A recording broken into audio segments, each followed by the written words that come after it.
성경 말씀 고린도 후서 12장 7절에서 10절까지 말씀 읽어보겠습니다. 내가 받은 여러 가지 엄청난 계시 때문에 사람들이 나를 과대평가할지도 모릅니다. 그러므로 주께서는 내가 교만하지 않게 하시려고 내 몸에 가시를 주셨습니다. 그것은 사탄의 하수인이라 할 수 있는데 그것으로 나를 치셔서 나로 하여금 교만하지 않게 하려 하신 것입니다. 나는 이것을 두고 이것이 내게서 떠나게 해달라고 3번이나 주님께 간구하였습니다. 그러나 주께서는 내 은혜가 내게 족하다. 내 능력은 약한 데서 완전하게 된다 하고 말씀하셨습니다. 그러므로 그리스도의 능력이 내게 머무르게 하려고 나는 더욱더 기쁜 마음으로 내 약점들을 자랑하려고 합니다. 그러므로 나는 그리스도를 위하여 병약함과 모욕과 궁핍과 박해와 곤란을 겪는 것을 기뻐합니다. 그것은 내가 약할 그때에 오히려 내가 강하기 때문입니다. 아멘. 청년 여러분, 잘 지내고 있습니까? 저는 오늘 본문 말씀을 놓고 다시 기도를 시작합시다. 다시 기도를 시작합시다라는 제목으로 하나님 말씀 전하려고 합니다.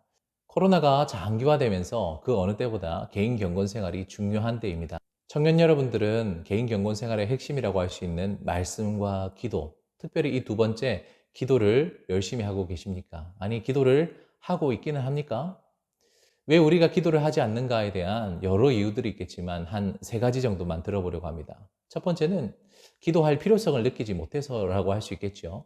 여러분, 기도를 하는 사람과 그렇지 않은 사람이 별반 차이를 느끼지 못한다면 기도할 필요 없을 것입니다. 하지만 주님은 분명히 약속하셨죠. 마태복음 7장 7절에 구하여라 주실 것이요 찾아라 찾을 것이요 문을 두드리라 열어 주실 것이다 라고 약속하셨습니다. 구하는 자에게, 찾는 자에게, 두드리는 자에게, 즉 기도하는 자에게 하나님은 응답해 주신다라고 말씀하셨죠. 하나님이 주시는 기도 응답을 받은 사람은 정말 이 응답이 귀한 것이기 때문에 누가 시키지 않아도, 하라고 하지 않아도 저절로 기도할 수밖에 없습니다. 주님께서 주시는 최고의 기도 응답이 무엇인지 압니까? 그것은 바로 마음의 평화가 아닌가 싶습니다. 빌립보서 4장 6절에서 7절 말씀 보시면 아무것도 염려하지 말고 모든 일을 오직 기도와 간구로 하나님께 아뢰십시오. 그리하면 하나님의 평화가 여러분의 마음과 생각을 그리스도 예수 안에서 지켜줄 것입니다. 라고 말씀하셨습니다. 우리가 염려를 가지고 살아가는 것은 참 자연스러운 일입니다. 하지만 그 염려 가운데서 기도한다는 것은 정말 특별한 선택이죠. 왜냐하면 이 기도하는 자에게 하나님께서 무엇을 약속하셨습니까? 하나님의 평화를 약속하셨습니다. 이런 기도 응답을 받지 못한 사람들은 기도의 필요성을 느끼지 못하는 것입니다. 우리는 왜 기도하지 않는가? 필요성을 느끼지 못해서. 두 번째가 있다면 그것은 바로 할 줄 몰라서입니다. 많은 청년들에게 기도를 시켜보면 기도할 줄 모른대요. 어떻게 기도해야 될지 잘 모르겠대요. 다음번에 하겠다라고 자꾸 미룹니다. 태어날 때부터 기도를 잘하는 사람은 아무도 없죠. 말씀 전하고 있는 저 역시 어려서부터 계속해서 기도를 배우고 훈련했기 때문에 지금 이만큼이라도 기도할 수 있는 겁니다. 우리 주님께서는 친절하게 마태복음 6장 9절에서 그러므로 너희는 이렇게 기도하여라 라면서 뭘 가르쳐 주셨습니까? 그 유명한 주기도문을 가르쳐 주셨지 않습니까? 주님께서 우리가 어떻게 기도해야 될지, 하나님의 백성들, 주님을 따르는 제자들이 어떤 기도를 드려야 될지에 대해서 상세하게 잘 가르쳐 주셨습니다. 마지막 3번째 이유가 있다면 그것은 바로 기도의 습관이 들지 않아서 그렇습니다. 여러분, 기도의 습관은 어느 순간 저절로 생기는 것이 아니죠. 제가 좋아하는 공신, 공부의 신이라고 하는 강성태 씨가 그런 이야기를 하더라고요. 사람이 습관이 들기 위해서는 66일이라는 시간이 필요하답니다. 정말 기도가 필요하고 중요한 것이라는 것을 알게 된 사람은 이제 이것을 습관을 들여야 돼요. 강성태 씨가 말한 것처럼 최소 66일이라도 꾸준하게 기도하는 것을 훈련해야겠죠. 언제부터 시작할까요?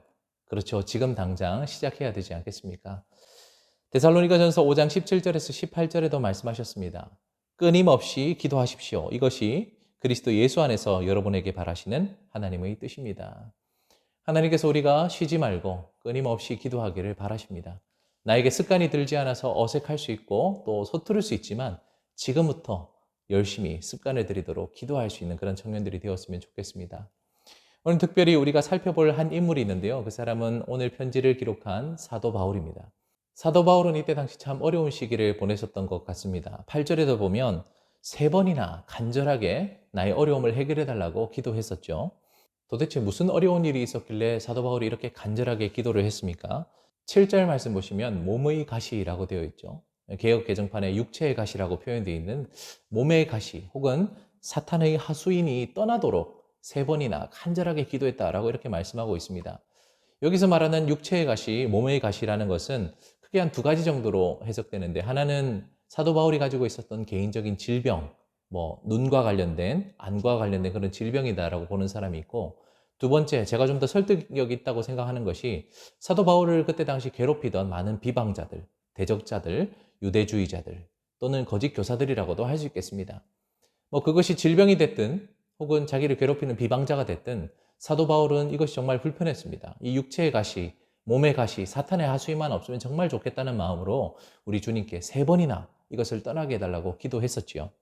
하지만 하나님께서는 사도 바울이 그토록 바라던 몸의 가시가 떠나는 것을 허락지 않으셨습니다. 참 우리는 이 본문에서 많은 위로를 얻지요. 사도 바울과 같이 이렇게 위대한 사역자도 하나님 앞에 종종 기도를 드려도 자기가 기도한 대로 응답받지 못한다는 것입니다. 하지만 응답받지 못했다 해서 실망이나 또는 당황함으로 끝나지 않죠. 사도 바울은 오늘 본문을 통해 자신의 기도가 응답되지 않았음을 통해 4가지 새로운 사실을 깨닫게 되었다고 고백하고 있습니다. 첫 번째는 지금 사도 바울의 현재 상황을 객관적으로 볼 수 있는 눈을 가지게 되었다는 것입니다. 7절 말씀을 보시면 사도 바울은 자기 자신이 다른 사람들로부터 과대평가를 받을 수 있는 상황에 놓여져 있다는 것에 눈을 뜨게 된 겁니다. 내가 실제로 가진 것보다 사람들이 나를 지나치게 과대평가한다. 하나님께 돌려야 될 영광을 자기 자신에게 집중할 수 있겠다라는 분명한 그리고 객관적인 자기 인식을 가지게 된 거죠.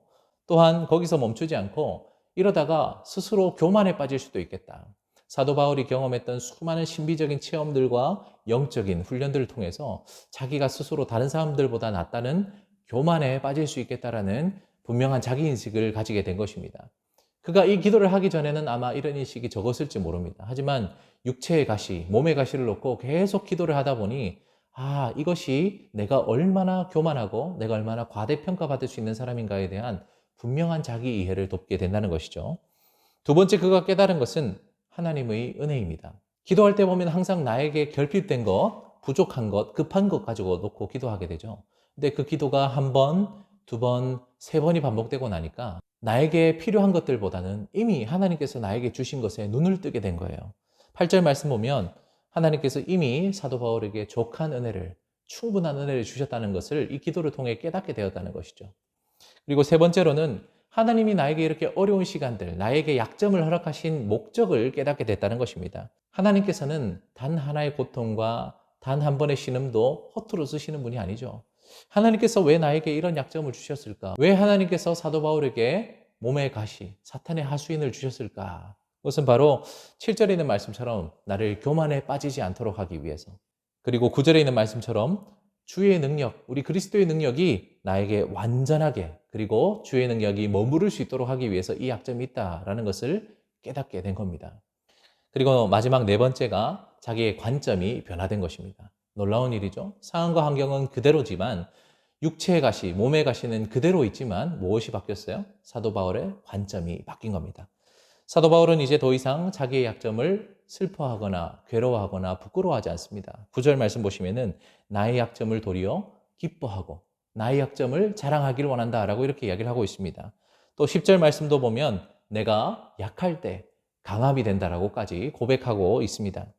여러분, 우리가 간단하게 사도 바울이 이 기도를 통해서 얻게 된 유익들을 살펴보았는데 정말 저와 여러분들도 이런 기도 드리고 싶지 않습니까?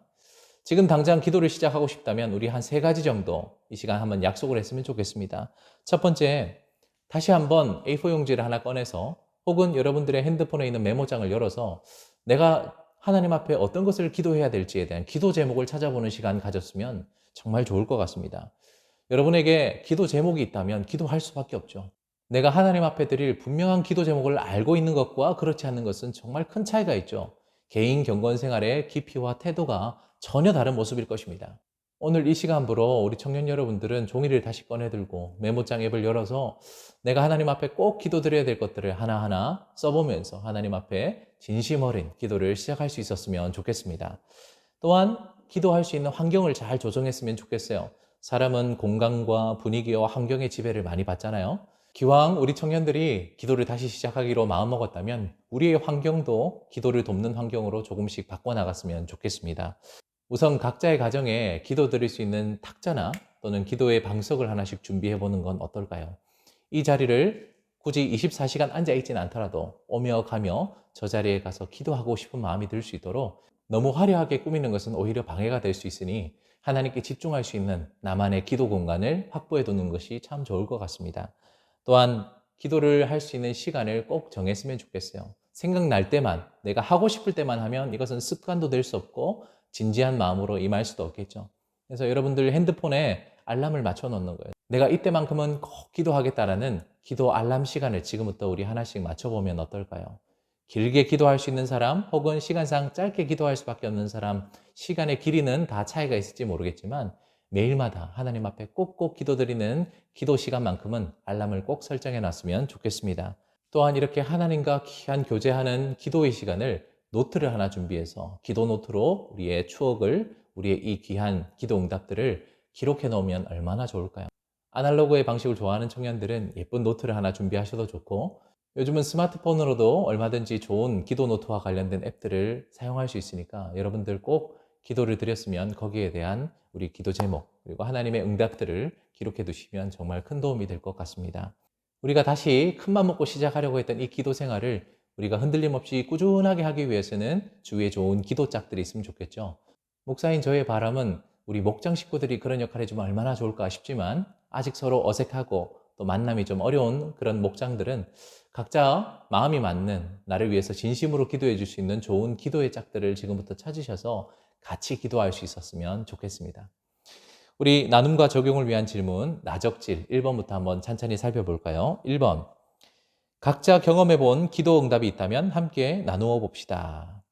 여러분들은 하나님께 기도를 드려서 그것에 대해서 응답받아 본 귀한 경험들이 있습니까? 이 기도의 응답을 서로 나눈다는 것은 정말 복된 일이죠.